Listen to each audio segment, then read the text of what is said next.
So let me ask you, do you know the names of your nearest neighbors? How about the people after that? When was the last time you talked to them? Think about that.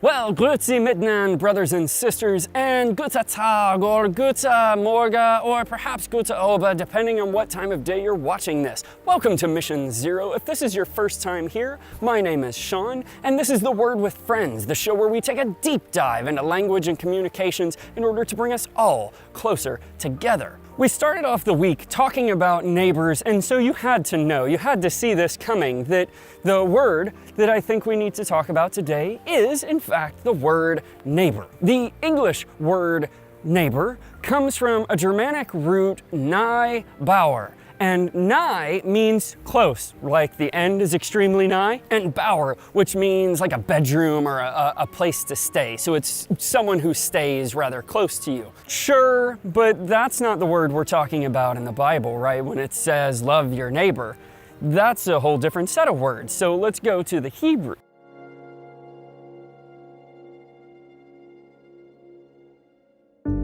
The Hebrew word that is translated as neighbor. There's actually a few of them, but the one most commonly, and more particularly the one in Love Thy Neighbor, is re'ah. And re'ah means a person that you would talk to. Maybe a slightly different way, a person you can and would talk to. The Hebrew idea is really just somebody that you are willing to have a relationship with, even if you don't already have one.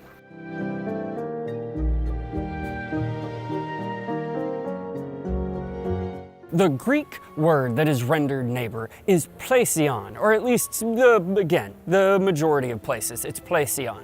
And plesion means a person nearby.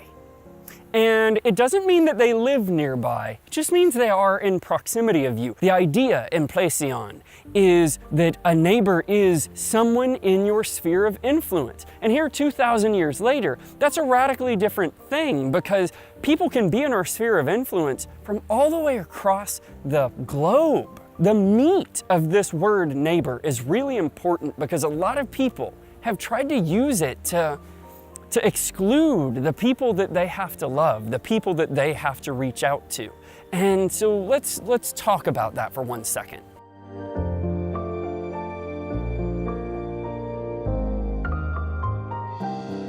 It means, hey, when you're on your way to the grocery store, you don't have to swerve out of your way to go find somebody 4 towns over who might need you.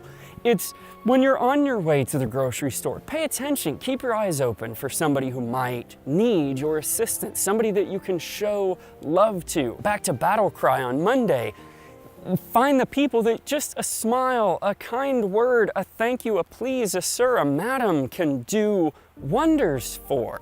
That's what Jesus is talking about. That's what the prophets were talking about. That's what God was talking about when he said, love thy neighbor as thyself.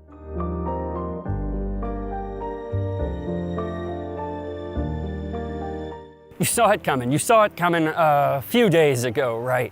My exhortation for us is to be a better neighbor to all human beings, because that is who our neighbors are. It's not some exclusionary listing of the guy to the left of you and the woman to the right of you, right? It's everybody. Everybody.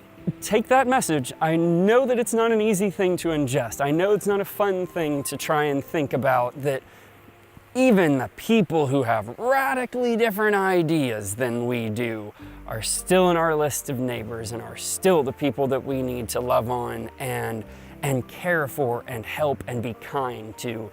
But it's true. Use it, man. Use it to be even youier than you were before. And I love you, and may God pour out the blessings of openness and compassion in you and in me, so that we can fulfill this neighborly contract. I love you. Peace out.